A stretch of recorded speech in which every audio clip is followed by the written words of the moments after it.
Hey guys, tonight we're going on another journey through time, not to the grand palaces or famous battles you read about in textbooks, but to the forgotten corners where real people lived, breathed, and dreamed. Before you settle in, take a moment to like the video and subscribe, but only if you genuinely enjoy what we do here. And let me know in the comments where you're tuning in from and what time it is for you. It's always fascinating to see who's joining us from around the world. These aren't just stories about the past, they're about us. The things that make us human haven't changed much over the centuries. We still struggle, hope, adapt, and find beauty in the strangest places. So dim the lights. Maybe turn on a fan for that soft background. Hum, and close your eyes. Let's discover together how extraordinary, ordinary life used to be. Part 1, what if you time traveled to Victorian London? Hey guys, tonight we begin with something a little different.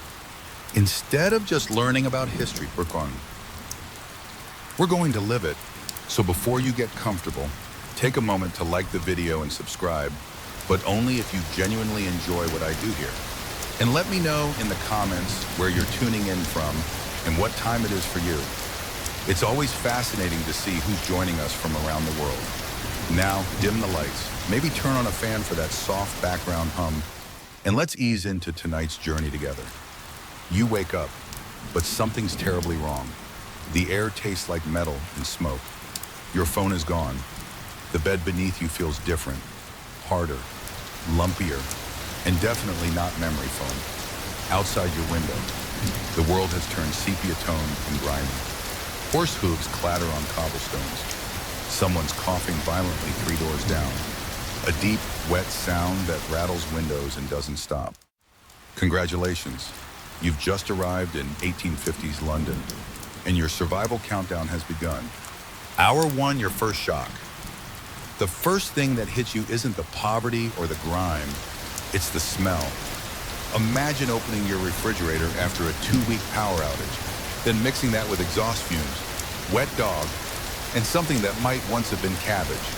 That's Victorian London on a good day, on a bad day. Add raw sewage, rotting fish from the Thames, and whatever died in the alley behind the gin shop last week. You sit up in what you slowly realize isn't your bed. It's barely a bed at all. More like a pile of straw wrapped in a blanket that hasn't been washed since the Crimean War. The pillow under your head is stuffed with something that crackles when you move, possibly mixed with someone's long-forgotten sock. You're sharing this room with 6 other souls, bodies arranged like puzzle pieces around a single space that serves as bedroom, kitchen, dining room, and bathroom all at once. The guy next to you is still twitching from whatever nightmare keeps him company. His foot, grimy and calloused with toenails like yellow horn, has been inches from your face all night. There's a woman in the corner muttering prayers or curses in this light. It's hard to tell the difference. 2 children are curled together near what might be a fireplace. Though there's no fire and the chimney seems to be blocked with something you don't want to investigate. You try to stand, and every floorboard creaks a warning. The ceiling sags ominously, dripping something that could be rain, condensation, or the contents of the chamber pot from upstairs. There's one window, if you can call it that, so covered in soot and fog that it mostly just lets in the sound of cartwheels, shouting vendors, and that persistent, bone-deep coughing that seems to be London's morning anthem. You reach instinctively for your wallet to buy food, then remember with growing horror, Victorian coins, you're basically penniless. Your modern money is worthless here. Your credit cards are plastic mysteries that haven't been invented yet, and your smartphone is just a black rectangle that nobody understands. You are quite literally starting from nothing. No identification, no money, no friends, no family, and no skills that anyone here would value. The water in the wash basin is gray before you even touch it. The soap, if that's what it is, feels like sand mixed with lye and smells like it was made from things you'd rather not think about. Your hands come away technically cleaner, but somehow you feel dirtier than when you started. Your teeth feel fuzzy, your hair greasy, and your clothes, the same ones you went to sleep in, already smell like they have absorbed decades of London's particular brand of atmospheric poison. And then you step outside. The fog hits you like a physical wall. This isn't the romantic, candle-lit mist from period dramas or the gentle morning fog of your suburban neighborhood. This is London's infamous pea souper, and it's like trying to breathe through a wet sock stuffed with coal dust. The air is gray, the buildings are gray, people emerging from doorways look gray. You can't see the end of your own arm, and that shape ahead could be a lamppost, a horse, or another lost soul like yourself. Your modern lungs, accustomed to filtered air and emission controls, rebel immediately. You cough, joining the city's chorus. Your eyes water and sting. Your throat burns like you've been gargling with sandpaper. And you realize, with growing horror, that this is what Victorian Londoners breathe every single day of their lives. Children are born into this air. Old people die in it. And everyone in between just keeps breathing it because there's no alternative. The smell is a complex bouquet that assaults your senses in waves. Chimney soot mingles with sewage vapor. Horse manure blends with the acrid stench of industrial chemicals. Somewhere, someone is burning what smells like old shoes mixed with rotting vegetables. If perfume makers bottled this, it would be called Oh, the Urban Misery. And it gets into everything: your hair, your bread, your clothes, even your dreams. You try to navigate by following the sounds: the clip-clop of hooves, the rattle of cartwheels, the shouts of vendors hawking everything from hot pies to dead eels. But every step is treacherous. There are no sidewalks. Not really. What passes for pavement is shared space where pedestrians, horses, carts, and carriages all compete for the same muddy real estate. One false move and you're face down in a puddle that smells like something died in it, because something probably did. The worst part, no one looks surprised. People go about their business blindly, literally. Street lamps burn all day long and still don't help. You hear someone trip and swear in an alley next to you. Someone else's umbrella disappears into the mist like a ghost ship sailing into oblivion. A child runs past you, coughing like a lifelong smoker, and vanishes into the gray before you can even see their face. By the time you've walked a single block, your modern sensibilities are in full revolt. Everything you took for granted, clean air, safe streets, basic sanitation, has been stripped away. You're standing in one of the most advanced cities of the 19th century, the heart of the British Empire, the center of global commerce and industry, and it's trying to kill you just by existing. Hour 12, learning the rules, by noon. You've learned your first crucial lesson. Victorian London operates on different rules, not just social rules, though those are bewildering enough, but survival rules that make the difference between eating today and going hungry. Rules that separate the living from the dying in a city that seems designed to test human endurance. You've tried to find work, any work. Your modern education means nothing here. Your computer skills, useless. Your experience with customer service, office politics, or managing spreadsheets, laughable. What matters is whether you can lift heavy things for 16 hours straight without complaining, whether your hands can handle caustic chemicals without protective gear, or whether you're small enough to crawl through spaces that would give a modern safety inspector nightmares. The foreman at the first factory you approached looked you up and down like you were livestock at market. "Can you work?" he asked. When you said yes, he meant, can you work until your back gives out, until your fingers bleed, until you collapse from exhaustion and then get up and work some more. When you hesitated, trying to understand what exactly the job entailed, he moved on to the next desperate soul in line. There are always more desperate souls in line. You've discovered that the class system isn't just social hierarchy. It's a physical barrier that determines everything from where you can walk to whether people will make eye contact with you. Your accent, however carefully you try to modulate it, marks you as foreign, suspicious, different. Your teeth, straight and white from modern dentistry, make you stand out like a neon sign in a world of broken, blackened stumps. People stare, and not in a good way. You're clearly not from here, and in a world where strangers often mean trouble, that's dangerous. The pickpockets found you within hours. They're everywhere, especially around the markets. And they're extraordinarily good at what they do. Children who dart around like caffeinated squirrels, slipping through crowds with supernatural agility. Adults who brush against your coat so naturally, so accidentally, that you almost thank them for the contact. Women who engage you in conversation while their partners rifle through your pockets with surgical precision. Your empty pockets are actually an advantage here. There's nothing left to steal. But that creates its own problems. In a city where everything costs money and you have none, every basic need becomes a crisis. Food, shelter, even water that won't make you violently ill. All of these require resources you don't possess and skills you have never developed. You've learned that there are no sidewalks, not in any meaningful sense.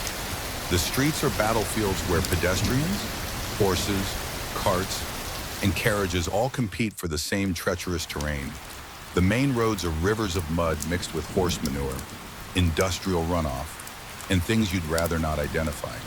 Crossing them requires timing, luck, and a willingness to accept that your shoes will never be clean again.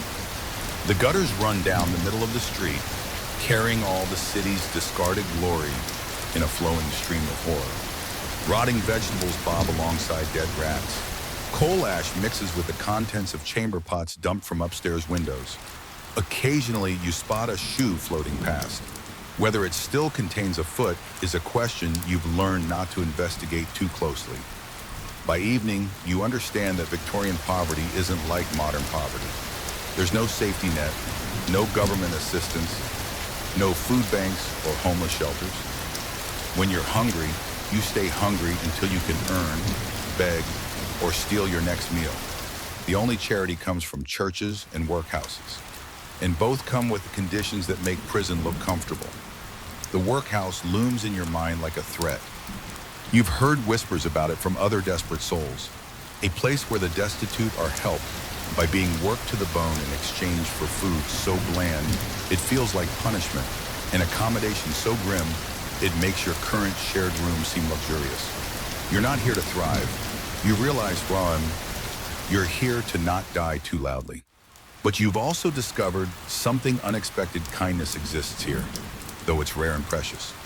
A woman shared half her crust of bread with you when she saw you watching hungrily. A dock worker pointed you toward a job opportunity without asking for anything in return. These small gestures aren't grand charity. They're the quiet recognition that you're all in this together, fellow humans trying to survive something barely survivable. The cold is different here too. It's not just the absence of warmth. It's an active presence that seeps through your clothes, your skin, your bones. Modern heating has made you soft, unprepared for the kind of cold that makes your teeth ache and your joints lock up. You've learned to appreciate any source of heat, a blacksmith's forge, a bakery's oven, even the warmth of other human bodies pressed together in overcrowded spaces. Sleep, when it comes, is fitful and wary. You've learned to sleep with one eye open, one ear tuned to trouble. The night brings different dangers. Criminals who own the darkness, accidents waiting to happen, the simple risk of freezing to death if you're not careful. You sleep in your clothes because undressing takes time you might not have if you need to run. And you keep your few possessions clutched to your chest because theft is as common as breathing. Day 7 if you lasted a week. If you've somehow survived a week in the Victorian London, congratulations. You're tougher than you thought, and you've learned lessons that no modern education could teach. Your body is already changing, adapting to conditions that would horrify your past self. You've lost weight, not the intentional kind, but the sharp, hollow-cheeked kind that comes from not eating enough. Your hands are developing calluses from whatever work you've managed to scrape together. That persistent cough has become your constant companion, a reminder of what you're breathing every single day. You no longer expect hot water. Cold water would be a luxury. Warm water is a miracle reserved for the wealthy or the dying. You've learned to wash with whatever's available. Melted snow if you're lucky, rainwater collected in barrels, or the communal pump that serves 200 neighbors and smells like it's connected to something that died underground. The social rules are starting to make cruel sense. Don't make eye contact with your betters. It's seen as aggressive or presumptuous. Don't speak unless spoken to, and then only in the most deferential terms. Don't expect fairness, kindness, or second chances from employers, landlords, or authorities. Keep your head down. Work harder than should be humanly possible. And maybe you'll earn enough to buy bread that's only slightly moldy. You've learned to appreciate small things in ways your modern self never could. A piece of actual meat in your soup becomes a cause for celebration. A place to sit down, even for a moment, feels like luxury. A roof that doesn't leak too much is a blessing worthy of prayer. These aren't comforts anymore. They're minor miracles that can make the difference between despair and hope. Your relationship with food has fundamentally changed. You no longer eat for pleasure. You eat for survival. Every crust of bread is precious. Every potato peel is examined for edibility. You've learned to identify which vendors sell food that probably won't kill you and which ones are best avoided no matter how hungry you get. The smell of cooking meat from houses you'll never enter has become a form of torture. Sleep is different now, too. Not the deep, restorative sleep of a comfortable bed, but the light, wary rest of someone who needs to wake up instantly if trouble arrives. You've learned which sounds mean danger, the particular footsteps of someone up to no good, the creak of floorboards that shouldn't be creaking, the kind of silence that means someone is trying very hard not to be heard. But you've also discovered something remarkable about human resilience.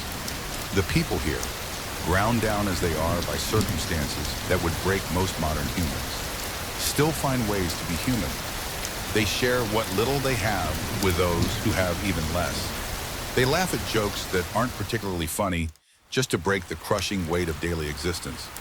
They sing songs in the pubs after 16-hour shifts, not because they're happy, but because singing reminds them they're still alive. The children are the most heartbreaking and inspiring part of this world.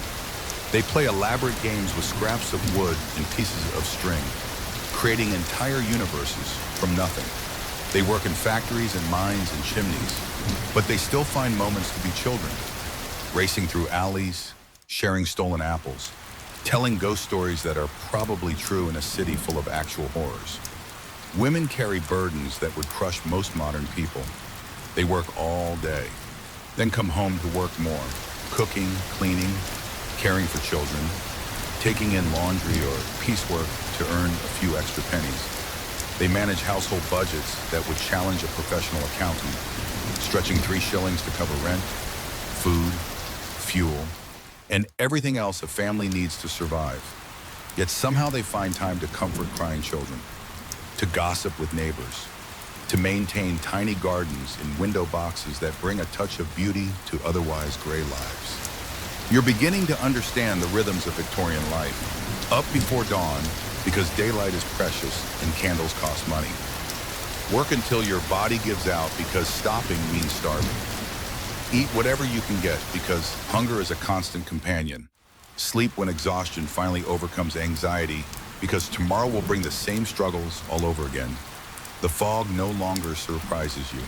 It's just part of life now, like rain or hunger or the sound of coughing that never stops. You've learned to navigate by sound and smell rather than sight. You know which streets to avoid after dark, which pubs serve food that might not kill you, and which employers might actually pay what they promise. You can read the signs of disease in other people's faces, the particular pallor of cholera, the telltale cough of consumption, the desperate look of someone who hasn't eaten in days. Your modern sensibilities have been sandpapered away by necessity. You no longer flinch at the sight of children working in dangerous conditions. You envy them for having work at all. You don't recoil from the smell of human waste in the streets. You've learned to breathe through your mouth and keep walking. You don't expect authorities to help when you're in trouble. You've learned that the police are more likely to arrest you for vagrancy than protect you from crime.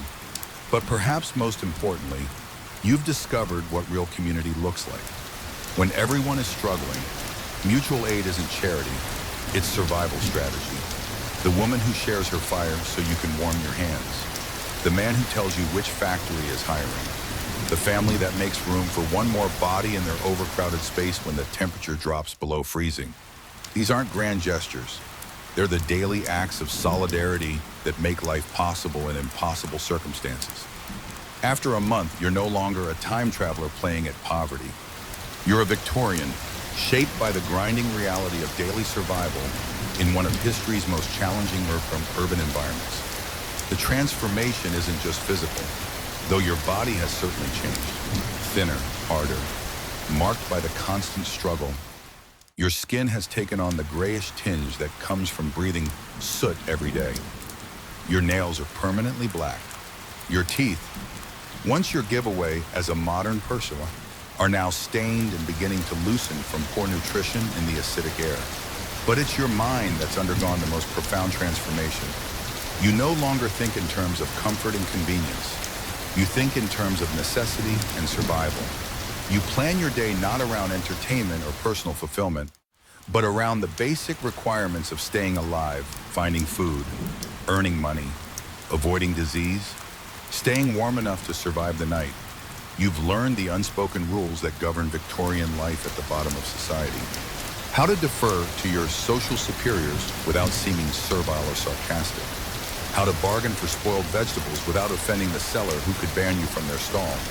How to sleep in a room full of strangers without losing your possessions or your life. How to work through illness because stopping means starving, and starving means dying. The fog no longer fills you with horror. It's just weather. Deadly and familiar. You know its moods now. Can tell from the color and thickness whether it's going to be a bad day for breathing or merely a terrible one. You've learned to read the signs when the smoke from factory chimneys hangs low, when the air tastes more metallic than usual, when even the horses seem reluctant to work. On the worst days, you stay indoors if possible, covering your face with whatever cloth you can find and trying not to think about what you're inhaling. Your relationship with your body has fundamentally changed. Pain is no longer something to be immediately addressed. It's something to be endured, worked through, ignored until it becomes unbearable. A cut on your hand isn't cause for medical attention. It's cause for worry about infection, about lost work time, about whether you can afford the luxury of keeping it clean. Your modern expectation of medical care has been replaced by the Victorian reality of just hoping your body can heal itself. You understand now why a Victorian who lived through this would look at modern complaints about Wi-Fi speed or airline delays with bewilderment. You've learned what real hardship looks like, feels like, tastes like. The problems that keep modern people awake at night: job stress, relationship drama, social media anxiety, seem almost quaint compared to the simple question of whether you'll eat today or freeze tonight. But you've also gained something unexpected: a bone-deep appreciation for human resilience. These people, your people now, survive conditions that would break most modern humans. They find joy in moments so small they barely register on any scale of happiness you previously understood. They maintain dignity in circumstances specifically designed to crush it. They create beauty in ugliness, hope in despair, community in isolation. You no longer miss your smartphone. That seems absurd now, a frivolous concern from a different lifetime. You miss being warm and full. You miss sleeping through the night without worrying about tomorrow. You miss the simple luxury of clean water, of a private bathroom, of medical care that might actually help instead of harm. But you've also learned to find satisfaction in simpler things: a day's work that pays enough for a meal, a fire that provides a few minutes of warmth, a moment of human kindness in an unkind world. The city has marked you in ways that go beyond the physical. You carry the dust of its streets in your lungs, the memory of its smells in your clothes, the rhythm of its survival in your bones. You've learned to move like a Victorian, quickly but not too quickly, that attracts unwanted attention, purposefully but with awareness of your surroundings, always ready to step aside for your betters or dodge out of the way of trouble. You've developed Victorian instincts. You can spot trouble before it spots you. You know the difference between someone who's merely poor and someone who's dangerous. You can assess a potential a place to sleep, or a piece of food with the quick calculation of someone whose life depends on making the right choices. You've learned the art of a Victorian invisibility, how to be present but unremarkable, helpful but not presumptuous, alive but not threatening. The transformation is complete when you realize you're no longer thinking about how to get back to your own time. You're thinking about how to survive the winter that's coming, about whether you can save enough money to afford better lodging, about what skills you might learn to improve your prospects in this unforgiving world. You've stopped being a visitor and become a resident of 1850s London, with all the harsh realities that entails. The Victorian London you've experienced isn't the romanticized version from movies and novels. It's brutal, unforgiving, and often fatal. But it's also filled with people doing extraordinary things just to survive another day. They built a modern world from the ashes of their own suffering, brick by brick, day by day, through sheer force of will and mutual aid. And maybe that's the most human thing of all, the refusal to give up, even when giving up would be so much easier than carrying on. In learning to survive Victorian London, you've learned something fundamental about humanity itself. We are capable of adapting to almost anything and still remaining essentially human. We can find kindness in cruelty, beauty in ugliness, hope in despair. We can build community in the most unlikely places and maintain dignity in the most undignified circumstances. And perhaps most importantly, we can carry each other through the darkness. One shared crust of bread, one moment of warmth, one act of kindness at a time. Part 2, the woman who shaped warriors, Gorgo of Sparta. From the grimy streets of industrial London, let's travel even further back, to a time when cities were smaller, but somehow individual voices could echo louder. In a world where women were expected to be silent, one woman's 6 words echoed through eternity. Her name was Gorgo, and she proved that sometimes the most powerful weapon isn't a sword. It's knowing exactly what to say. Picture yourself drifting back through time, past the Victorian smog, past medieval castles and Roman legions, all the way to ancient Greece around 520 BCE. But we're not going to Athens with its philosophers and marble columns. We're going somewhere harder, stranger, and infinitely more dangerous. We're going to Sparta. Close your eyes and imagine Sparta around 520 BCE. Forget everything Hollywood has taught you about gleaming white marble and heroic poses. The real Sparta was a working city that smelled like bronze, leather, and discipline. The buildings were functional, not beautiful. Stone and wood, built to last, not to impress.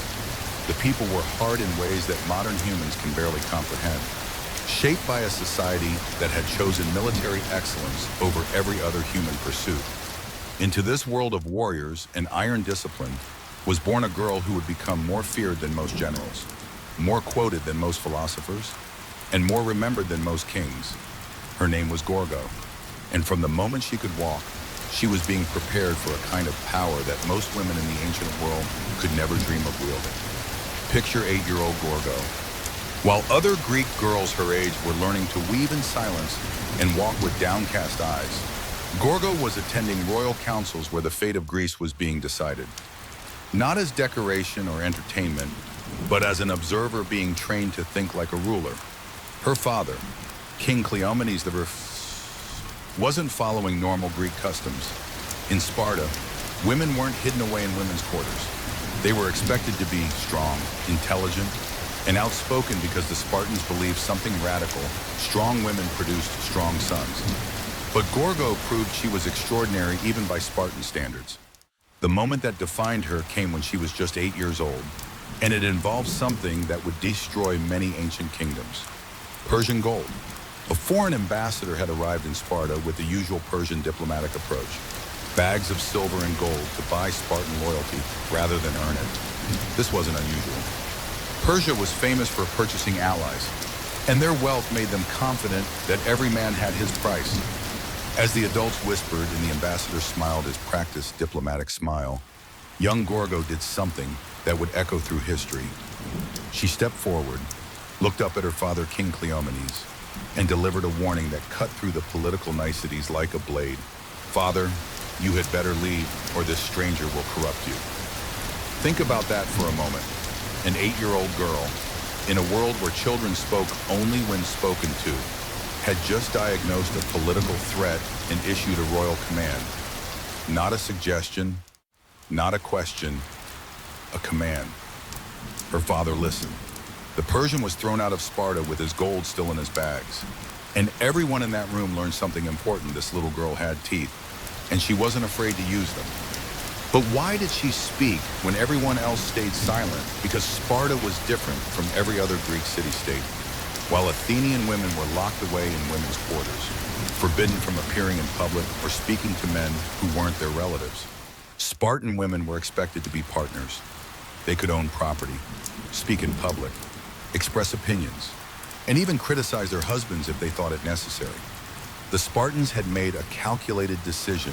If you want to produce the finest warriors in the world, you need strong mothers to raise them. Gorgo grew up watching her father navigate the treacherous waters of Greek politics. She saw how a single wrong decision could destroy a city, how alliances shifted like sand in the wind, and how words could be more deadly than weapons. She learned that power wasn't about shouting the loudest or making the most threats. It was about speaking at exactly the right moment with exactly the right words. By the time she reached adolescence, Gorgo wasn't just another royal daughter to be traded away for political advantage. She was a political mind in her own right, shaped by crisis and tested by fire. She had learned to read people the way generals read battlefields, to spot weakness and strength with equal precision, and to understand that in the deadly serious business of statecraft, there was no room for sentiment or hesitation. The question wasn't whether she would marry well, it was whether she would find a husband strong enough to match her intellect and confident enough to appreciate her strength rather than fear it. In most of the ancient world, such a woman would have been seen as a threat to be contained. In Sparta, she was seen as exactly what their future king would need. Gorgo's marriage to Leonidas wasn't a fairy tale romance with flowers and poetry. This was Sparta, where practicality reigned supreme and weakness was despised above all other failings. Leonidas was a warrior through and through, known more for his silence and his scars than for charm or sweet words. His idea of romance was probably sharpening his spear while she balanced the royal accounts. But Gorgo wasn't looking for romance. She was looking for power and a partner who could handle both her ambition and her intellect. Their wedding wasn't about white dresses and flower petals. Those were luxuries for softer cities. It was about uniting two of the most powerful bloodlines in Sparta and creating a partnership that could guide the city through the storms that everyone could see approaching. The Persian Empire was growing stronger and more ambitious every year. Greek city-states were fractured by petty rivalries, and Sparta needed leadership that could navigate both external threats and internal tensions. And what a partnership it became. Unlike queens elsewhere in Greece, who were expected to fade gracefully into the background after producing heirs, Gorgo didn't disappear from public life after marriage. In Sparta, there were no secluded women's quarters for royal wives, no endless hours of silent weaving, while men made all the important decisions. Spartan queens were expected to speak, to advise, to stand beside their kings as intellectual equals. And Leonidas knew exactly who he had married, not a decorative consort, but a strategic partner. Picture their conversations, not romantic whispers about love and dreams, but strategic discussions about the future of their city, while other Greek women were hidden from politics like some embarrassing family secret. Gorgo was helping shape Spartan policy from within the palace walls and beyond. She understood the delicate balance of Greek alliances, the growing Persian threat, and the internal rivalries that could tear Sparta apart from within if they weren't carefully managed. Their partnership was built on mutual respect in the famously terse style of their people. Spartans didn't waste words, they used them like weapons, precisely and economically. Leonidas and Gorgo likely spoke few words to each other in public, but every word counted. When Leonidas made decisions about war and diplomacy, Gorgo's voice was part of the conversation, not because she was his wife, but because she was one of the sharpest political minds in Sparta. One story captures their dynamic perfectly and reveals the kind of mind Gorgo possessed. When a foreign woman asked her why Spartan women were the only ones who ruled their men, Gorgo's reply became legendary across the ancient world, because we are the only women who give birth to men. That line wasn't just clever wordplay, it was a complete political manifesto packed into 7 words. She had summarized the entire Spartan worldview, defended her culture's unique approach to gender roles, and delivered a devastating insult to other Greek societies, all while maintaining perfect composure. She used language like a general uses tactics, every word deployed for maximum effect. When she had exposed that Persian bribe attempt as a child, she hadn't stammered or pleaded. She had issued a clear warning with the confidence of someone who expected to be obeyed. When foreign diplomats brought complex messages hidden in coded formats, she solved their puzzles with the methodical intelligence of someone trained to see through deception. As tensions with Persia escalated and it became clear that the greatest empire in the world was preparing to march against the fractured Greek city-states, their partnership would face its ultimate test. For Leonidas, this meant preparing for a war that Sparta couldn't win through conventional means. For Gorgo, it meant preparing for the possibility that she might have to say goodbye to her husband forever, and that her words might be the last gift she could give him. But this was Sparta, where even farewells were strategic, and where the right words at the right moment could shape history for centuries to come. The morning Leonidas left for Thermopylae was probably like many other mornings in their Spartan palace. No dramatic speeches or tearful farewells. Spartans didn't indulge in emotional displays that might suggest weakness or doubt. Just a king preparing methodically for war, and a queen who understood exactly what that preparation meant. But what passed between them that morning would echo through history louder than the clash of shields or the screams of dying men. As Leonidas prepared to march north with his carefully chosen 300 Spartans, Gorgo wasn't overcome with tears or desperate pleas for him to stay safe. She was a Spartan queen, raised from childhood to understand that duty came before personal desire, and that sometimes the most loving thing you could do was send someone you cared about towards certain death. The exchange between them has become one of the most famous farewells in history, though it probably lasted less than a minute and was witnessed by very few people. The traditional story says that Spartan wives told their husbands to come back with your shield or on it. But when Gorgo spoke those words to Leonidas, they carried the weight of everything she had learned about power, sacrifice, and the price of freedom. This wasn't just a wife speaking to her husband.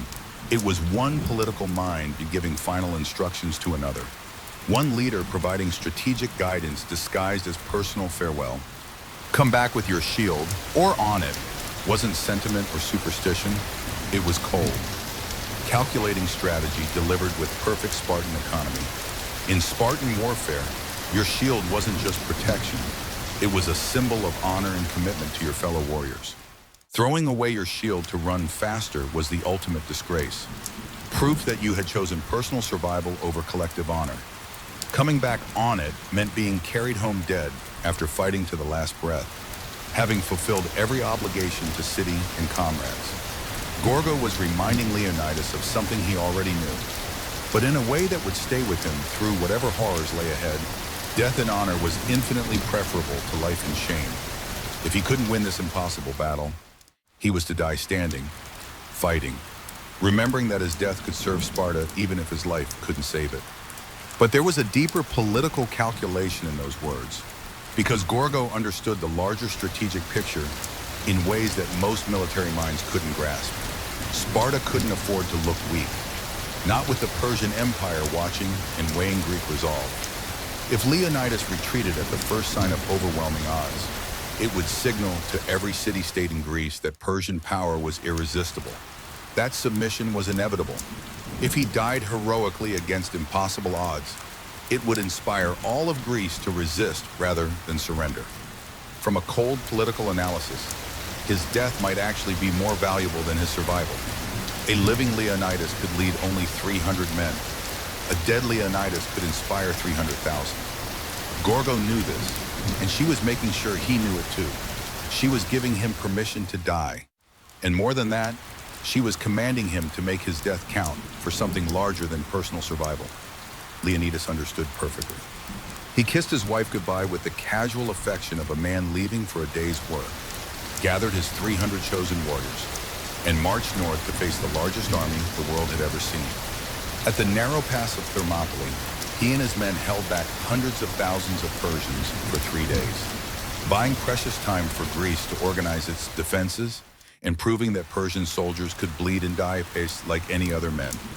When they were finally overwhelmed through treachery rather than superior fighting, they died exactly as Gorgo had commanded, standing, fighting, refusing surrender even when resistance became hopeless. The story of their last stand spread across the Greek world like wildfire, inspiring city-states that had been prepared to submit to Persian demands to instead choose resistance. Leonidas died a hero, but Gorgo's words helped forge the myth that would outlive them both. She didn't just send her husband off to die. She helped create the legend of Thermopylae itself. Her 6 words became his epitaph and Sparta's rallying cry, a reminder that some things were worth dying for and that death chosen freely was more powerful than life lived in chains. While Leonidas became immortal through his death at Thermopylae, Gorgo became immortal through the perfect words that captured everything Sparta believed about honor, duty, and the price of freedom. She had proven it that sometimes the most powerful weapon in any arsenal isn't made of bronze or iron. It's made of words spoken by someone who understands exactly what they mean and exactly when they need to be said. After Leonidas' death at Thermopylae, many queens would have slipped quietly into mourning, perhaps disappearing from public life entirely to grieve in appropriate feminine silence. Not Gorgo. In fact, her influence only grew stronger after her husband's heroic death. She had become more than just a widow. She was now the living symbol of Spartan resilience, the mother of Sparta's future king, and one of the most respected voices in a city that desperately needed wise counsel. With Leonidas gone, Sparta was vulnerable in ways that went beyond military weakness. The war with Persia was still raging across the Greek world. Alliances between city-states were fragile and constantly shifting, and internal tensions within Sparta itself ran dangerously high. In this chaos, Gorgo acted as both guardian of her husband's legacy and strategist for her city's survival. Though ancient sources don't give us detailed records of her day-to-day political maneuvering, what they do tell us is clear when matters of diplomacy, intelligence, or internal threats arose. Gorgo was consulted. One of her most famous contributions came when the Spartans received what appeared to be a blank wooden tablet from an ally. The writing surface had been scraped clean and covered with wax, making it look like an unused writing tablet of no importance.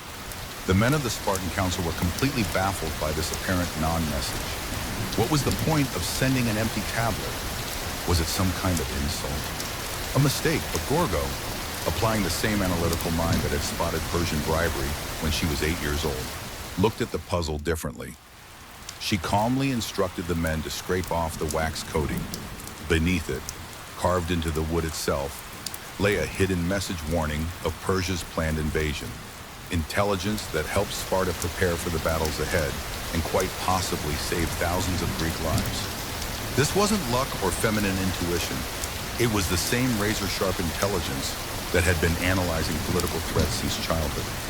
Gorgo had solved a diplomatic puzzle that could have cost Sparta everything, proving once again that her mind was one of the most valuable weapons in the Spartan arsenal. In a world where information could mean the difference between victory and annihilation, she had demonstrated the kind of strategic thinking that made survival possible. But her influence extended far beyond crisis management and intelligence analysis. She was actively raising Pleistarchus, her son with Leonidas, who would eventually become king after his father's death. In Spartan tradition, this wasn't just about maternal love and affection. It was about preparing the next generation of leadership, instilling the values and thinking patterns that would guide Sparta through whatever challenges lay ahead. This was perhaps her most important long-term contribution to Spartan society. She was responsible for shaping the mind and character of a future king, ensuring that the lessons learned from Thermopylae and the Persian Wars would guide Spartan policy for decades to come. Through her son, Gorgo's influence would extend far beyond her own lifetime, affecting decisions and policies that would shape the Greek world for generations. More importantly, she served as a crucial bridge between Sparta's heroic past and its uncertain future. The city emerged from the Persian Wars with immense prestige throughout the Greek world, hailed as the protector of Greek freedom and the embodiment of resistance against tyranny. But with that honor came new challenges, rivalry with Athens, internal political tensions, and the constant pressure of living up to the legend that Thermopylae had created.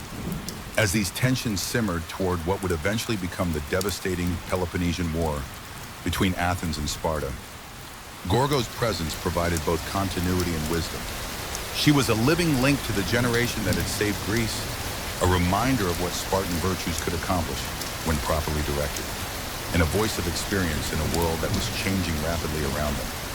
Ancient historians like Herodotus mention her repeatedly in their works, something extraordinarily rare for women in classical sources. She appears not as a footnote in men's stories or as a tragic figure whose suffering decorates male narratives, but as a decisive figure in her own right, in a world that almost never recorded the names of women. Gorgo stood out not as a myth or a victim, but as a mind to be reckoned with, a political force that shaped events through intelligence and strategic thinking. Her legacy transcends the specific circumstances of ancient Sparta. She redefined what it meant to be a woman in positions of power, proving that intellect could be as formidable as physical strength, that the right words spoken at the right moment could change the course of history, and that women could be equal partners in the deadly serious business of statecraft. She showed that power didn't always require armies or weapons. Sometimes it required nothing more than the courage to speak truth to authority and the wisdom to know when silence was more valuable than speech.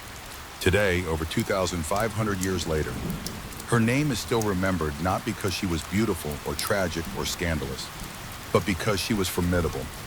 In a world where female voices were systematically silenced, where women's intelligence was dismissed as irrelevant, where political power was considered a masculine monopoly, Gorgo made herself impossible to ignore. She proved that strength doesn't always carry a spear, that power doesn't always wear a crown, and that sometimes the most lasting victories are won not on battlefields, but in the quiet moments when the right person says exactly the right thing. Her story reminds us that behind every great historical moment, there are often voices we never hear, minds we never see, influences we never recognize. But occasionally, someone like Gorgo breaks through the silence of history to show us what was possible, even in times and places where it should have been impossible.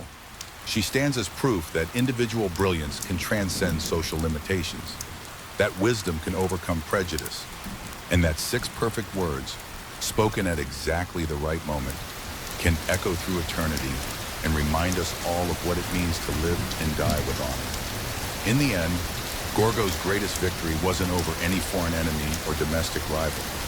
It was over the silence that was supposed to define her, the limitations that were supposed to contain her, and the expectations that were supposed to make her invisible. She refused to be forgotten, and history has honored that refusal by remembering her not as someone's wife or mother, but as herself Gorgo of Sparta, the woman who shaped warriors with nothing more powerful than perfect words, perfectly timed. Part 3 enters Lost Palaces, Hiding in Plain Sight, the desert castles of Jordan. From ancient Greece, where every word mattered, let's journey to a desert where silence reigns. But the stones still whisper of forgotten luxury. Imagine building a luxury resort in the middle of Death Valley, filling it with art and hot springs, then abandoning it for 300 years. That's essentially what happened in Jordan's desert. And the ghosts of those ancient parties are still there, waiting in the sand. Close your eyes and let yourself drift across centuries and continents. From the stone discipline of Sparta to a landscape so empty it seems like another planet entirely. We're heading to the eastern desert of Jordan, where the horizon melts into sky and silence has weight. Here, shattered across hundreds of miles of nothing, stand some of the most mysterious and beautiful ruins in the world. Palaces that shouldn't exist, built by people who dared to make the impossible real. Picture yourself as an archaeologist in the early 20th century, riding across Jordan's eastern desert on camelback, following rumors and ancient maps that might be completely wrong. The landscape around you is biblical in its emptiness, rolling hills of sand and stone, broken only by the occasional dried riverbed or the bleached bones of animals that miscalculated their water supplies. Your guides speak in whispers about ruins that appear and disappear like mirages, about walls that rise from emptiness like prayers made solid. Then, shimmering in the heat haze ahead, you see something that makes no sense, pushing from the desert floor like a hallucination made real. Stone walls decorated with intricate patterns catch the light. Arched doorways promise cool shade where no shade should exist. The impossible luxury of what looks like cultivated land surrounds what can only be described as a palace, sitting in the middle of absolutely nowhere like a joke played by ancient bus. As you get closer, the impossibility only deepens. These aren't crude desert fortresses hastily built for military purposes. These are sophisticated structures with carved stone facades, elaborate decorative elements, and evidence of complex engineering systems. Someone, over 1,000 years ago, had looked at this empty landscape and decided not just to build here, but to build beautifully, extravagantly, with a level of artistry that wouldn't look out of place in the greatest cities of the ancient world. Lawrence of Arabia rode past some of these ruins during his famous campaigns in World War I. He described them briefly in his writings, noting their mysterious presence in the desert, but he had no idea he was looking at what amounted to 8th century Las Vegas. Pleasure palaces built by the Umayyad caliphs for entertainment, diplomacy, and the simple joy of proving that even the most hostile environment could be tamed by human will and unlimited resources. The first systematic archaeological surveys in the 1900s revealed the true scope of this ancient indulgence. More than 30 major structures scattered across hundreds of miles of empty landscape, each one a testament to imperial ambition and engineering prowess that defied every reasonable explanation. These weren't military installations positioned to control strategic routes. They weren't administrative centers built to govern local populations. They weren't even trading posts established to profit from caravan traffic. They were something much stranger and more wonderful luxury retreats built by the most powerful empire of its time as a demonstration that their influence extended beyond cities and farmland into the very heart of nature's emptiness. Each castle was a challenge thrown at the desert itself, a declaration that human creativity and imperial power could create beauty and comfort anywhere, even in places where survival seemed impossible. But the real mystery wasn't what these buildings were, it was why anyone would build them in such seemingly impossible locations. The sites made no strategic sense from any conventional military or economic perspective. No major trade routes passed through these areas. No water sources made them natural stopping points. No natural defenses made them logical fortress locations. Just empty desert stretching to every horizon, broken only by the occasional low hill or dried riverbed. The answer, when it finally emerged from decades of archaeological investigation and historical research, revealed something fascinating about the Umayyad dynasty and their unique relationship with power, luxury, and the natural world. These weren't military installations or administrative necessities. They were statements, bold, expensive, utterly confident declarations that the most powerful empire of its time could transform any environment, no matter how hostile, into a setting for imperial grandeur. Each castle represented a different facet of this imperial swagger. Some were hunting lodges where caliphs could pursue their favorite sport far from the protocol and constraints of urban court life. Others were diplomatic retreats where sensitive negotiations could be conducted away from the prying eyes and listening ears of the capital. Still others were simply pleasure palaces where the wealthy and powerful could escape the heat, crowds, and political pressures of Damascus, yet to enjoy luxuries that seemed almost magical in their desert settings. But they were also something more profound than mere retreats or entertainment venues. They were laboratories where the Umayyads experimented with new forms of art, architecture, and cultural expression that would have been controversial or impossible in more traditional urban settings. Far from the watchful eyes of religious conservatives and political rivals, the desert castles became spaces where Islamic civilization could explore its relationship with the classical traditions it had inherited and the diverse cultures it now governed. Imagine you're a foreign diplomat arriving at Qusayr Amra in the year 730 CE. after what feels like weeks of camel travel across landscapes so barren, it makes the surface of Mars look hospitable. You've been riding through terrain that seems actively hostile to human life, navigating by stars and following guides who claim to know where they're going, but whose confidence seems to waver with each passing sand dune. Your water supplies are running dangerously low. Your clothes are crusted with salt and sand, and you're beginning to wonder if this diplomatic mission was actually an elaborate form of execution disguised as an honor. Your throat feels like you've been gargling with sandpaper. Your lips are cracked and bleeding. The sun has turned your exposed skin various shades of red and brown, and you're pretty sure you've lost weight you couldn't afford to lose. The camels smell terrible. Your guides smell worse. And you're beginning to smell like something that died several days ago. Every step forward feels like a small victory against a landscape that seems designed to kill anything foolish enough to enter it. Then, rising from the shimmering heat like a mirage that refuses to disappear no matter how many times you blink, you see it. Stone walls decorated with geometric patterns that seem to dance in the wavering air. Arched doorways that promise blessed shade. The impossible sight of green plants. Actual vegetation growing in this waterless hell. You've found the Caliph's desert retreat, and you're about to discover what absolute power can create when it's unleashed on an empty landscape with unlimited resources and unlimited imagination. Your first shock comes the moment you pass through the entrance. Outside, the desert sun is merciless, a physical presence that seems determined to cook you alive inside your own clothes. But the moment you cross the threshold, you're enveloped in coolness that feels almost supernatural.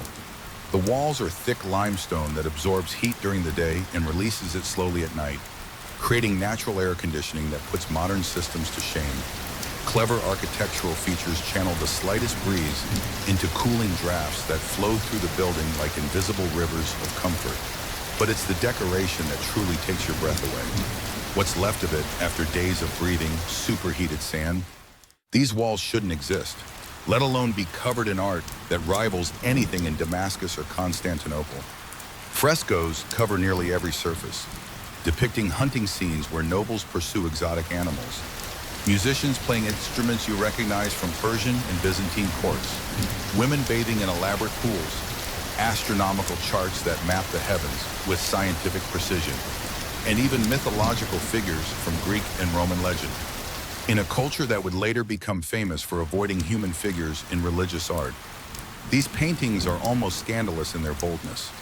They show wine being consumed, music being enjoyed, and pleasures being pursued that later, more conservative Islamic dynasties would consider inappropriate. But here, in the vast privacy of the desert, the Umayyads felt free to experiment with artistic forms that pushed the boundaries of what Islamic art could be. The audience hall is where serious business gets conducted. But even on here, politics mixes with pleasure in ways that would be impossible in a more formal urban setting. The Caliph receives you while reclining on silk cushions imported from China, surrounded by courtiers who speak half a dozen languages and represent the cosmopolitan nature of the Umayyad Empire.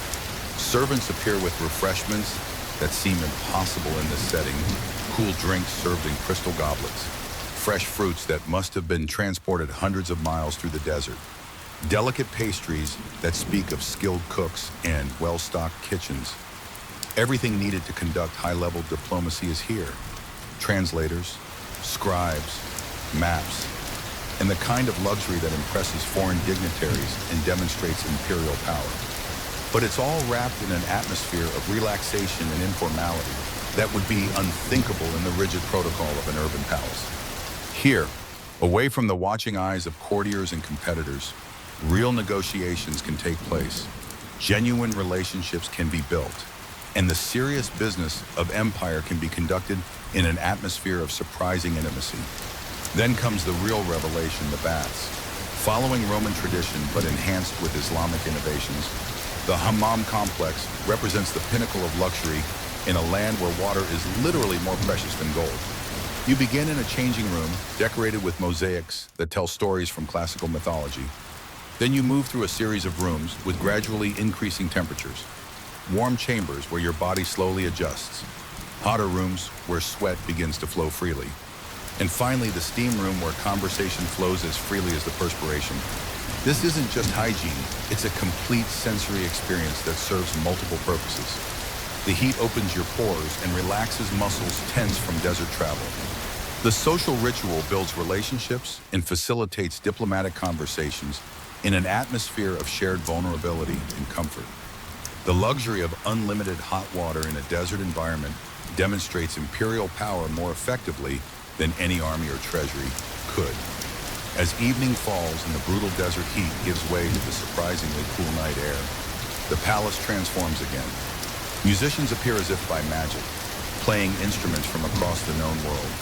Poets recite verses that celebrate both divine love and earthly pleasure, walking the fine line between spiritual devotion and sensual appreciation that would define Islamic culture for centuries. Servants ensure that cups never empty and conversations never lag, creating an atmosphere of abundance that seems almost magical in such a hostile environment. The painted ceiling above depicts constellations and planetary symbols with scientific accuracy, turning the room into a cosmic observatory where earthly politics meet celestial wonder. As you recline on silk cushions, sipping wine cooled in underground chambers, discussing matters of state while musicians create a soundtrack of subtle beauty, you begin to understand why these palaces exist. In the capital, the caliph is surrounded by protocol, watched by rivals, constrained by tradition and expectation. Here, in the vast emptiness of the desert, he can be both ruler and human being, conducting the business of empire while enjoying the pleasures that make life worth living. Walk through Qusair Amra today, and you're entering what amounts to an 8th century art gallery that was accidentally preserved by the very emptiness that once made it seem so impossible.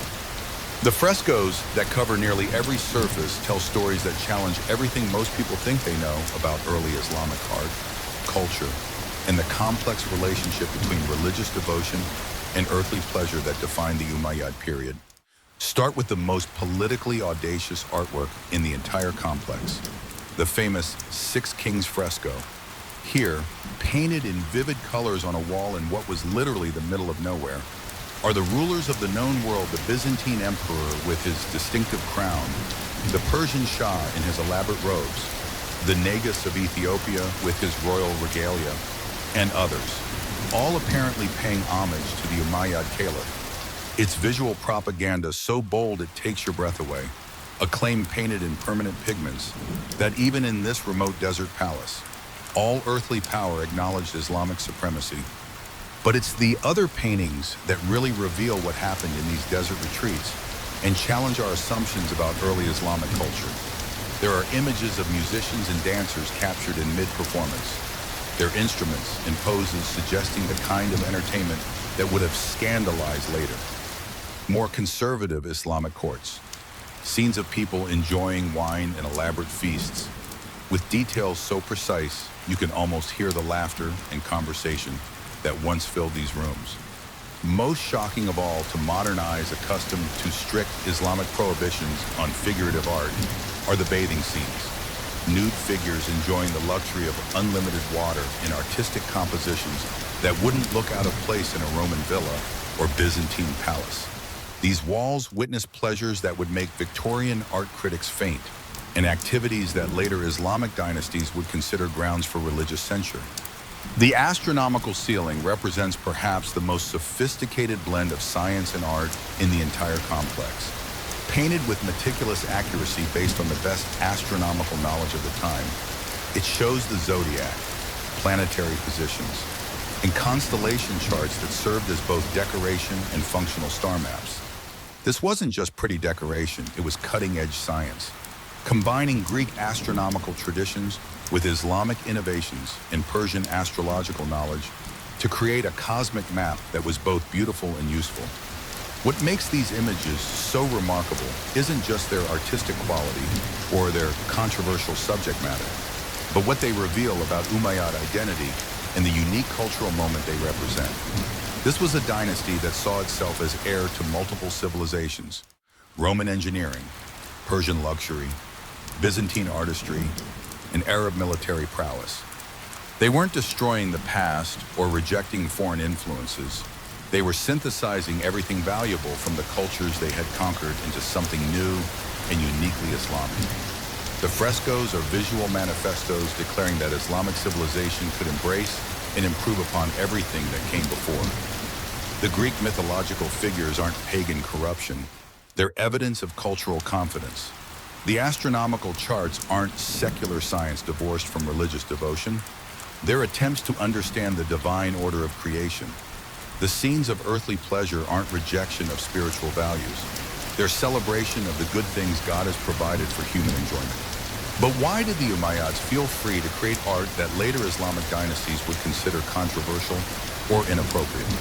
The answer lies in the unique circumstances of these desert retreats and the particular historical moment they represent. Far from the eyes of religious conservatives in urban centers, separated from the protocol and scrutiny of public court life, these palaces became laboratories where Islamic culture could experiment with forms of expression that pushed boundaries and explored possibilities. These weren't public buildings where religious propriety had to be maintained for political reasons. They were private spaces where power could express itself without apology or explanation. The Umayyads were still close enough to their pre-Islamic cultural roots to remember other ways of being, still confident enough in their religious devotion to explore the boundaries of what Islamic art could become. The walls also remember diplomatic secrets that helped shape the medieval world.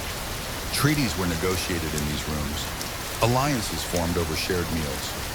Rebellions planned in conversations that seemed casual but were anything but. The desert location wasn't just about luxury and privacy, it was about security. Who could eavesdrop on conversations held in the middle of empty wasteland? Who could infiltrate gatherings where every approach could be watched for miles in every direction? Hidden in the stonework and preserved in the fading pigments are inscriptions in multiple languages: Arabic, Greek, Latin, Persian, evidence of the cosmopolitan nature of these gatherings and the multicultural character of the Umayyad Empire. These weren't just Arab rulers governing Arab subjects. They were multicultural emperors ruling subjects who spoke dozens of languages, practiced various faiths, and brought diverse traditions to the business of government and diplomacy. The desert castles were meeting places where different traditions encountered each other, mixed freely, and created new synthesis that would influence Islamic civilization for centuries. They were workshops where Persian administrative techniques met Arab military culture, where Greek scientific knowledge combined with Islamic religious devotion, where Roman engineering innovations merged with desert survival skills developed over millennia of Bedouin experience. Today, these desert castles face enemies their builders never imagined and challenges that make the original construction seem simple by comparison. Climate change brings more extreme temperatures and weather patterns that accelerate the natural decay processes that have been slowly claiming these structures for over a millennium. Tourism pressure creates foot traffic and environmental changes that threaten delicate frescoes and unstable walls. Even the growing urbanization of Jordan brings air pollution and vibrations from distant highways that gradually shake ancient foundations. The harsh desert that once protected them from human interference has become a double-edged sword. The extreme temperature fluctuations, blazing heat during the day, surprising cold at night, cause stones to expand and contract in cycles that slowly tear apart mortar and crack foundations. Sandstorms that can last for days scour exposed surfaces and fill interior spaces with abrasive particles. Occasional flash floods, rare but devastating, can damage structures built to withstand everything except the sudden arrival of more water than the desert usually sees in an entire year. UNESCO has recognized Qusayr Amra as a World Heritage Site, acknowledging its unique importance to world culture and committing international resources to its preservation. But conservation efforts face enormous technical and financial challenges that push the boundaries of what's possible with current preservation technology. How do you stabilize thousand-year-old frescoes in a climate that can swing 50 degrees between day and night? How do you protect delicate artwork from sandstorms while still allowing the scholarly access necessary for ongoing research? How do you balance the tourism income that helps fund preservation efforts with the environmental damage that too many visitors can cause. The restoration work itself reveals new secrets on a regular basis. Advanced imaging techniques show hidden layers of painting, earlier decorative schemes that were painted over when tastes changed or political circumstances shifted. Chemical analysis of pigments reveals trade networks that stretch from Spain to China. The blue came from Afghanistan mines, the gold from Nubian sources, the artistic techniques from Constantinople workshops. These weren't just buildings, they were nodes in a global economy that connected cultures and continents in ways that wouldn't be seen again until the modern era. X-ray analysis reveals construction techniques that combine Roman engineering with local adaptations, showing how the Umayyads absorbed and improved upon the architectural knowledge they inherited. Ground-penetrating radar uncovers foundation systems and underground chambers that suggest these complexes were even more elaborate than the visible ruins indicate. Each new discovery adds pieces to a puzzle that becomes more complex and fascinating with every advance in archaeological technology. But perhaps most importantly for our understanding of history and culture, these ruins challenge modern assumptions about the medieval Islamic world in ways that force more nuanced and accurate historical perspectives. The stereotype of rigid, conservative societies focused solely on religious observance and hostile to artistic innovation dissolves when confronted with evidence of astronomical observatories, philosophical debates, and artistic experimentation hidden in the desert. The Umayyads revealed in these ruins weren't creating religious orthodoxy or enforcing cultural uniformity. They were synthesizing traditions, experimenting with possibilities, and creating new forms of expression that blended influences from across the known world. They were cosmopolitan rulers governing a multicultural empire and actively encouraging the kind of cultural cross-pollination that produces genuine innovation. Modern visitors often arrive at these sites expecting something like a mosque or religious school, only to find rooms decorated with zodiac symbols, bathing scenes, and astronomical instruments. It's cognitive dissonance that forces a more complex understanding of Islamic civilization and its relationship with art, science, pleasure, and power. These weren't just religious leaders following strict interpretations of Islamic law. They were practical politicians governing diverse populations and creating synthesis between different traditions. The castles also offer important lessons for contemporary Middle Eastern politics and cultural development. Here's concrete evidence of a time when Islamic rulers embraced diversity, celebrated learning, and created spaces where different traditions could coexist and cross-pollinate productively. It's a reminder that the current tensions between tradition and modernity, between religious devotion and secular learning, between cultural authenticity and foreign influence, aren't inevitable or eternal features of Islamic civilization. For archaeologists, historians, and cultural scholars, these sites continue yielding new insights into medieval Islamic civilization, ancient astronomical knowledge, early Islamic art, and the complex processes of cultural synthesis that shape all major civilizations. Recent excavations have revealed sophisticated hydraulic systems that made luxury possible in impossible locations, advanced astronomical instruments that contributed to Islamic scientific achievements, and evidence of scientific experiments conducted in these seemingly remote locations. The desert castles weren't just pleasure palaces for wealthy rulers. They were centers of learning and innovation where theoretical knowledge met practical application, where scientific instruments were tested and refined, where astronomical observations contributed to the mathematical and scientific achievements that would later influence European Renaissance thinking. Perhaps most poignantly, they remind us that even the most powerful civilizations are temporary, that human ambitions are always subject to forces beyond human control. The Umayyads created beauty in impossible places, built luxury that defied natural limitations, and left artistic treasures that still dazzle modern viewers with their sophistication and ambition. But in the end, the desert reclaimed them all. Sand covers their courtyards, wind erodes their walls, and time slowly dissolves their ambitions into the silence that surrounds them. Yet something essential endures in these ruins. In the fragments of frescoes that still glow with ancient colors, in the bones of sophisticated architecture that still demonstrate engineering prowess. in the very audacity of their placement in landscape that seems to forbid human presence. These structures speak across centuries about human ambition, creativity, and the eternal desire to leave something beautiful behind. They challenge our assumptions about the past, complicate our narratives about Islamic civilization, and remind us that history was far stranger, more wonderful, and more complex than we usually imagine.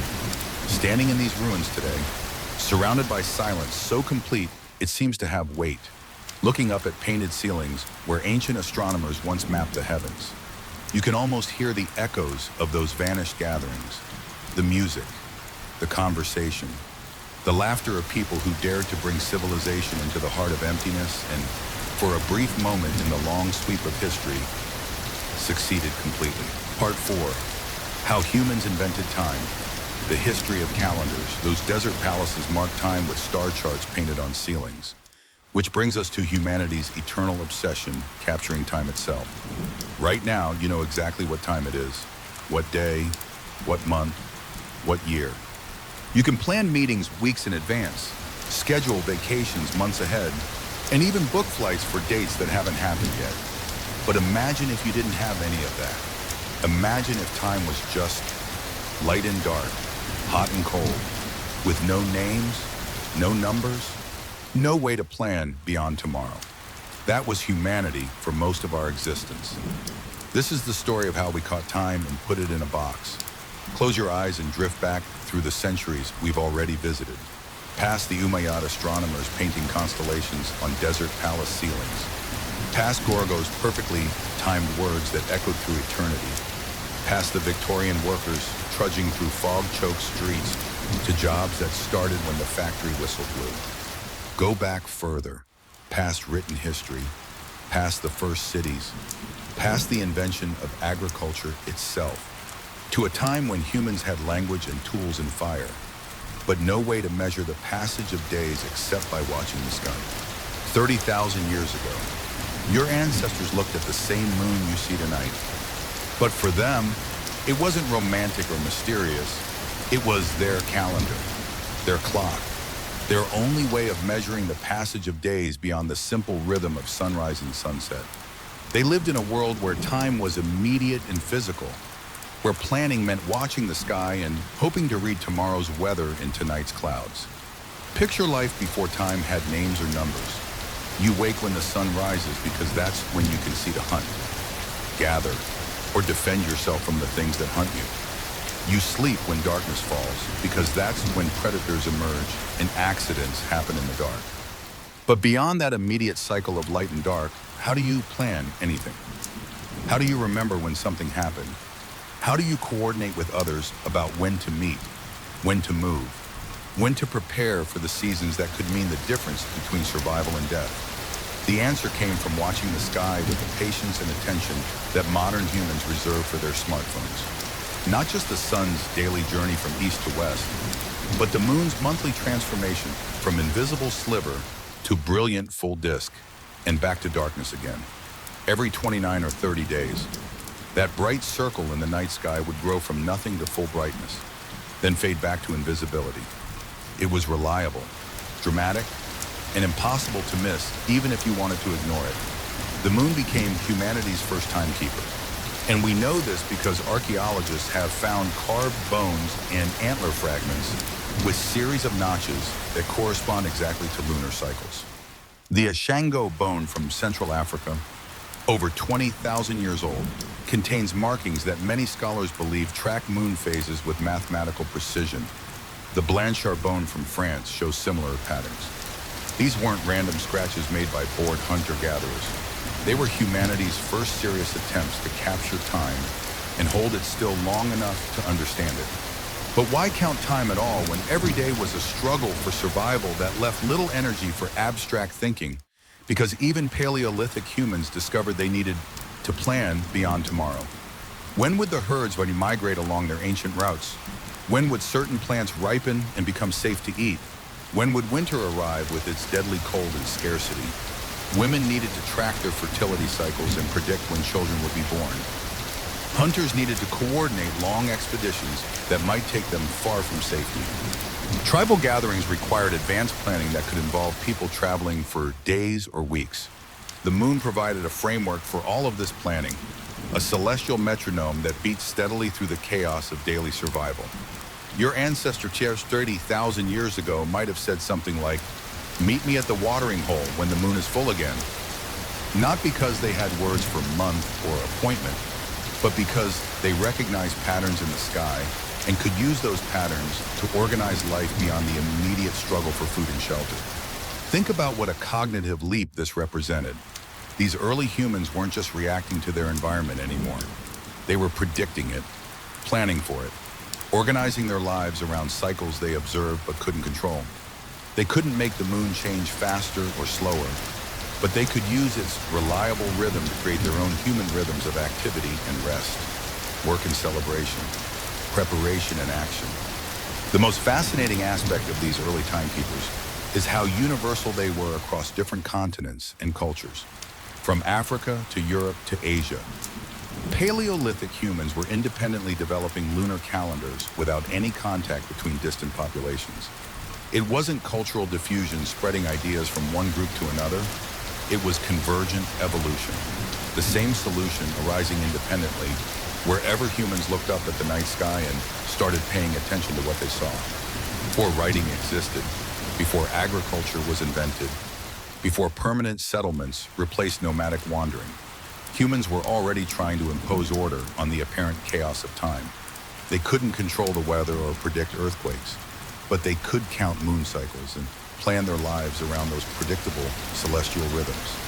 In scratching marks on bones and stones, in creating the first calendars, they were taking the first crucial steps towards civilization itself. These early timekeepers remind us that the human need to understand and organize time isn't a modern invention or a byproduct of industrial society. It's something fundamental to our species, as basic as language or tool use. We are temporal creatures who live in time and think in time, and we've been trying to master time for as long as we've been recognizably human. As humans settled into agricultural communities and began building the first cities, their relationship with time became more complex, more sophisticated, and infinitely more sacred. Farmers needed to know precisely when to plant their crops and when to harvest them. Mistakes in timing could mean famine and death. Religious leaders needed to schedule festivals and ceremonies that honored the gods at exactly the right moments. Kings needed to coordinate tax collection, military campaigns, and public works projects across territories that might span hundreds of miles. The simple lunar calendars of hunter-gatherers evolved into sophisticated systems that governed every aspect of civilized life. And for these ancient societies, controlling time meant participating in divine order itself. The calendar wasn't just a practical tool, it was a sacred instrument that connected human activity with cosmic harmony. In ancient Mesopotamia, priests climbed ziggurats not just to be closer to the heavens, but to observe celestial movements with the devotion and attention that modern scientists reserve for particle accelerators. For the Babylonians, astronomy wasn't separate from theology, it was the same thing. The gods spoke through the movements of stars and planets, and understanding their messages required careful observation, precise calculation, and mathematical sophistication that wouldn't be surpassed for thousands of years. The Babylonians created remarkably accurate calendars that balanced both lunar months and solar years with mathematical elegance. They divided time with stunning precision, a 7-day week that we still use today, a 360-day year with careful adjustments for the remaining days, and even a base 60 number system that still influences how we measure minutes, seconds, and degrees of celestial motion. But this wasn't about efficiency or convenience.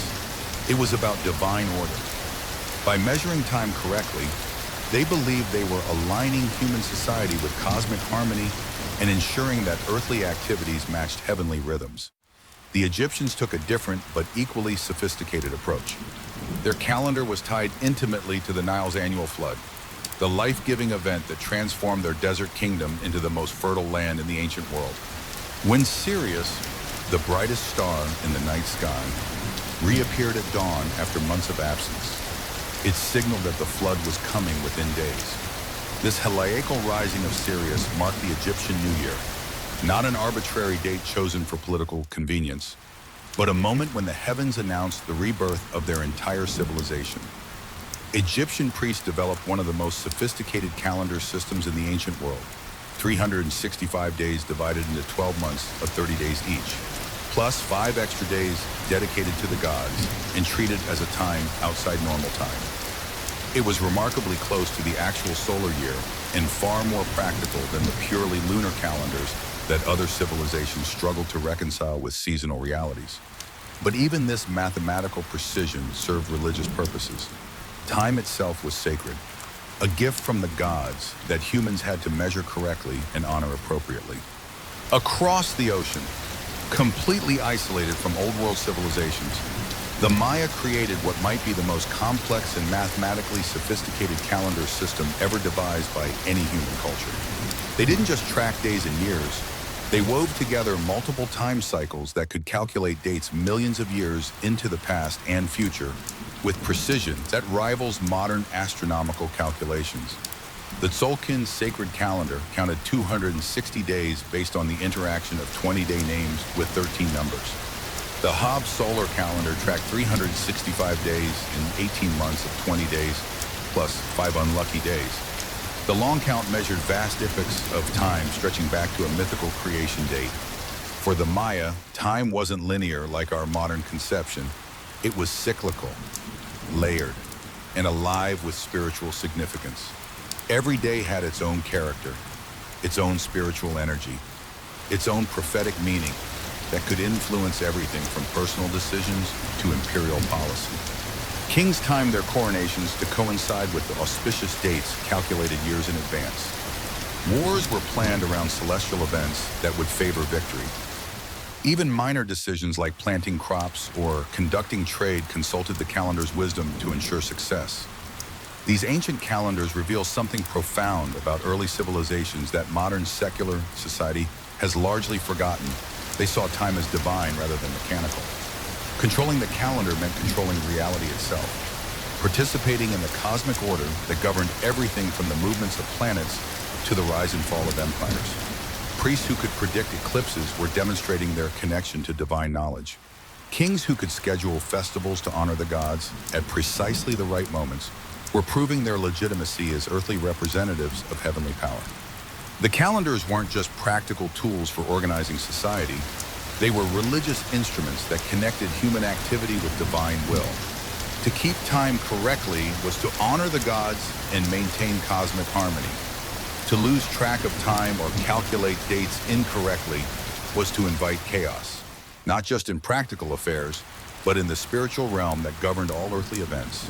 In ancient eyes, the calendar was humanity's way of staying synchronized with eternity itself, of ensuring that mortal activities matched the immortal rhythms.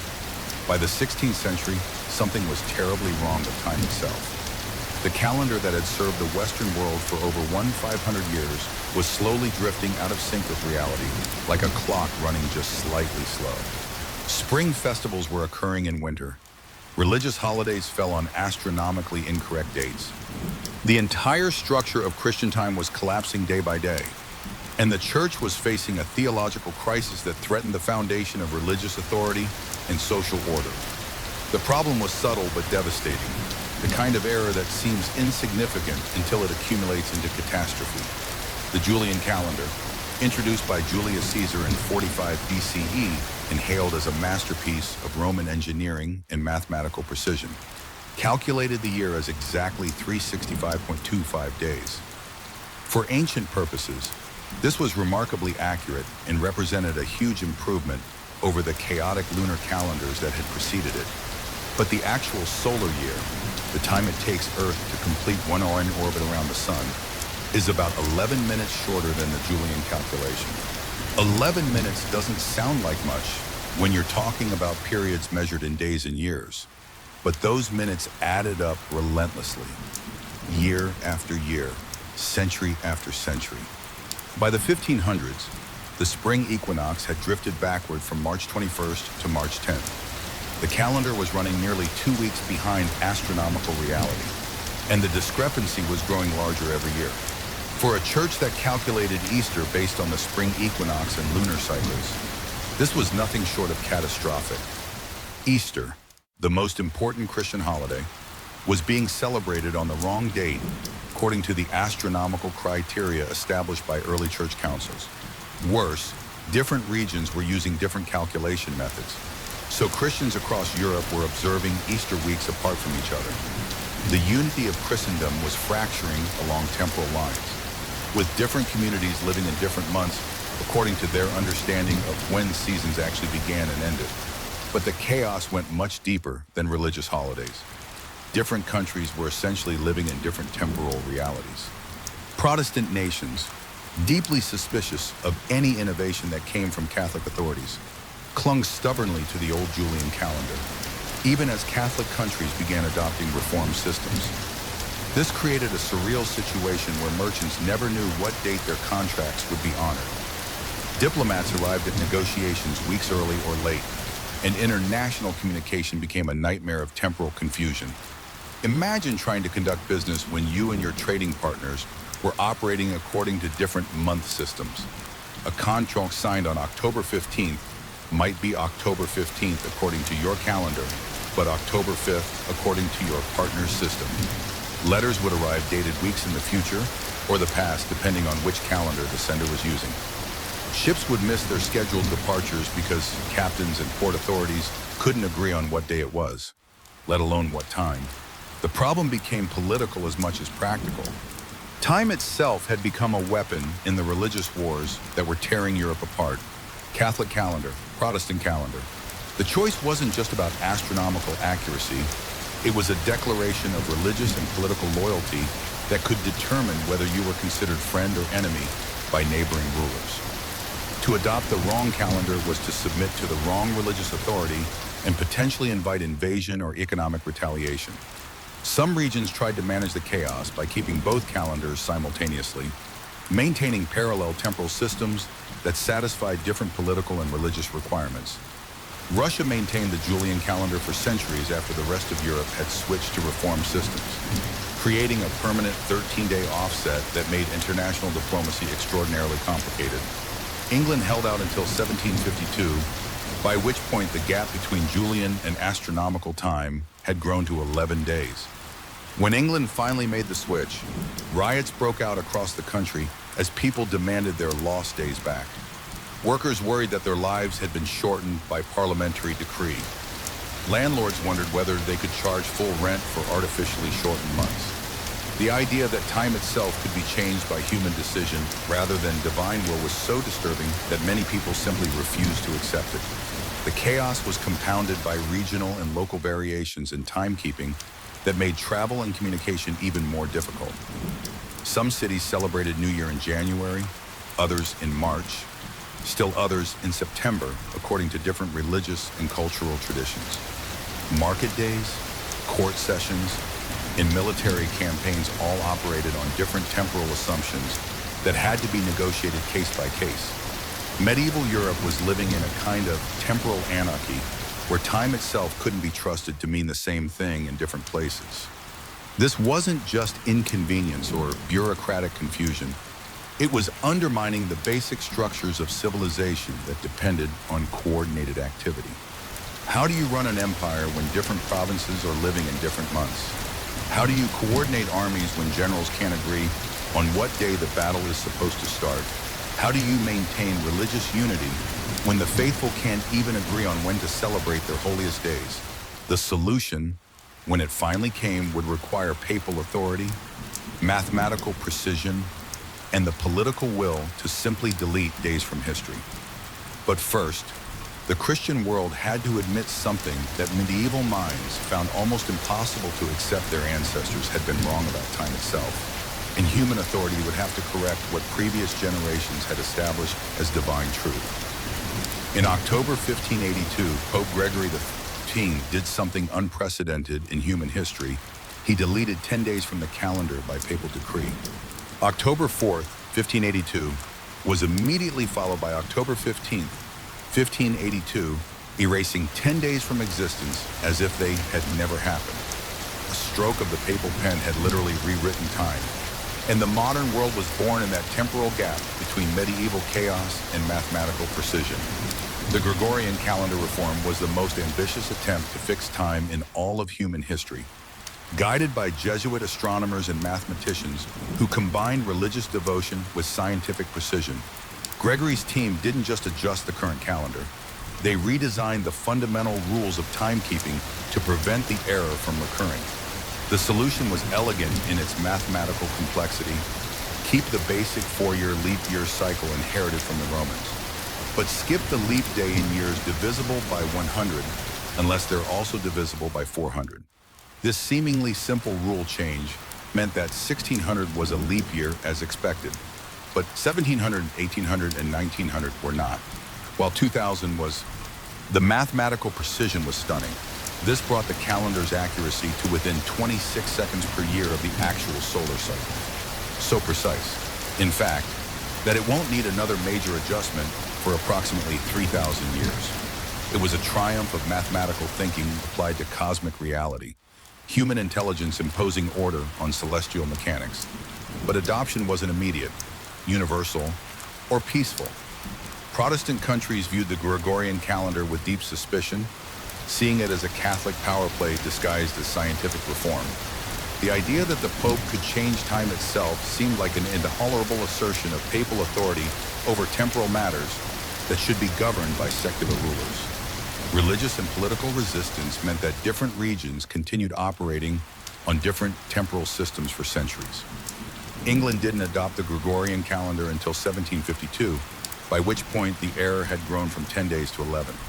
When Parliament finally authorized the change, popular riots erupted across the country with crowds demanding, "Give us back our 11 days."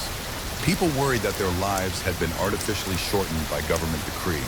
Workers demanded full pay for weeks that no longer officially existed. Landlords faced legal challenges about whether they could charge full rent for months that had been shortened by legislative action. Russia, even more suspicious of Western innovations and papal authority, held out until after the Bolshevik Revolution in 1918. This created the bizarre situation where Russia was celebrating New Year nearly 2 weeks after the rest of Europe had already moved on to January. Russian ambassadors had to carry dual calendars and carefully specify which temporal system they were using when signing treaties or making appointments. International diplomacy required constant translation, not just between languages, but between different versions of time itself. The social disruption was enormous, but ultimately temporary, as the practical benefits of calendar accuracy overwhelmed initial resistance. Trade relationships required synchronized timing. Scientific observations needed standardized dating systems. Military campaigns couldn't afford temporal confusion that might cause reinforcements to arrive weeks late. Gradually, the economic and practical advantages of the Gregorian system made adoption inevitable regardless of religious or political objections. The Gregorian calendar succeeded not because of papal authority or mathematical elegance, but because of practical necessity. As science, navigation, commerce, and diplomacy became increasingly international, the world needed a shared system of time that worked across political and religious boundaries. The Gregorian calendar was simply too accurate and too useful to ignore. Regardless of its Catholic origins or the political implications of adoption. But the real revolution wasn't just in calendar reform. It was in humanity's fundamental relationship with time itself. For the first time in history, time was no longer sacred, mysterious, or controlled by religious authorities. It was mechanical, predictable, and subject to human manipulation based on mathematical calculation rather than divine revelation. The same scientific thinking that fixed the calendar would eventually create clocks accurate to billionths of a second and synchronize human activity across continents in time zones. Today, we live by international atomic time, based on the vibrations of cesium atoms and accurate to 1 second every 300 million years. GPS satellites carry atomic clocks that must account for Einstein's relativity to maintain accuracy.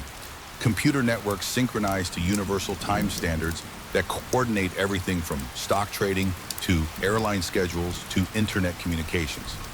We've achieved precision in timekeeping that would seem like magic to any previous generation of humans. Yet despite all this technological sophistication, we still celebrate New Year's Eve with the same excitement and hope as ancient humans watching for the sun's return after the winter solstice. We still feel the rhythm of weeks and months in our bones. We still mark birthdays and anniversaries as if these arbitrary dates had cosmic significance that transcends mathematical calculation. The calendar may have become mechanical and precise, but our relationship with time remains fundamentally human. From scratches on Paleolithic bones to atomic clocks orbiting Earth, humans have never stopped trying to capture time and make it serve our needs. We've succeeded beyond our ancestors' wildest dreams, creating precision they couldn't imagine and coordination they would consider miraculous. But we've also learned something humbling no matter how accurately we measure time. We can't control it, slow it down, or save it up for when we need it most. In the end, the history of calendars is really the history of human ambition. Our eternal desire to impose order on Queso, to find patterns in the cosmic dance, and to create meaning from the simple fact that days pass and seasons change. We've measured time down to the quantum level and synchronized human activity across the globe. But we still don't understand what time really is or why it flows in only one direction. And maybe that's the most human thing of all, building elaborate systems to control something that ultimately controls us. Finding comfort in the illusion of temporal mastery while riding the river of time toward destinations we can't predict or prevent. The calendar we use today represents thousands of years of human effort to understand our place in the cosmic order, to coordinate our activities with celestial rhythms, and to create shared frameworks for the activities that make civilization possible. It's both a triumph of mathematical precision and a reminder of our limitations, a tool that serves us well while reminding us that we are temporal creatures living in time rather than masters of it. And in that tension between control and acceptance, between precision and mystery, we find something essentially human: the refusal to stop trying to understand our universe, even when that universe keeps secrets we may never unlock. Conclusion, and that's tonight's journey through forgotten corners of human experience. From surviving Victorian fog to shaping Spartan warriors, from building oases in deserts to catching time in calendars, we've seen how people in every era found ways to create meaning, beauty, and order in challenging worlds. What connects a Victorian factory worker coughing through London, smog, to a Spartan queen advising her king? What links an Umayyad caliph building pleasure palaces in empty desert to a Paleolithic human scratching moon cycles on a bone? It's the same fundamental human drive, the refusal to simply survive, the insistence on creating something more, whether it's dignity in poverty, wisdom in warfare, beauty in emptiness, or order in chaos. The Victorian Londoners we visited didn't just endure their brutal conditions. They built the foundation of the modern world. Gorgo didn't just survive in a warrior culture. She helped shape its values for eternity. The Umayyads didn't just rule an empire. They created synthesis between civilizations. Our timekeeping ancestors didn't just count days. They invented the very concept of coordinated human activity. These stories remind us that the problems keeping people awake 100 or 1,000 years ago weren't so different from ours. How do you survive difficult conditions? How do you influence others? How do you create beauty and meaning? How do you organize your life and plan for the future? The contexts change, but the human challenges remain remarkably constant. Perhaps that's why these forgotten corners of history feel so familiar. We recognize ourselves in the Victorian worker trudging through toxic fog, in the Spartan queen choosing her words carefully, in the desert caliph trying to prove that power can transform anything, in the ancient astronomer tracking celestial patterns. We're all just trying to survive, thrive, and leave something beautiful behind. Sweet dreams. And remember, you're part of the same human story. The challenges you face, the choices you make, the small acts of dignity and creativity that fill your days, they're connected to every human who came before and everyone who will come after. We're all just temporary guardians of consciousness, doing our best to add something meaningful to the great human conversation that began around fires and continues in the glow screens. Until next time, sleep well, knowing that tomorrow offers you the same opportunity that every human in history has had to add your own chapter to this endless, wonderful, sometimes terrible, always fascinating story of what it means to be human. The fog will clear, the words will echo, the beauty will endure. In time, that great mystery we've never quite solved will carry us all forward together.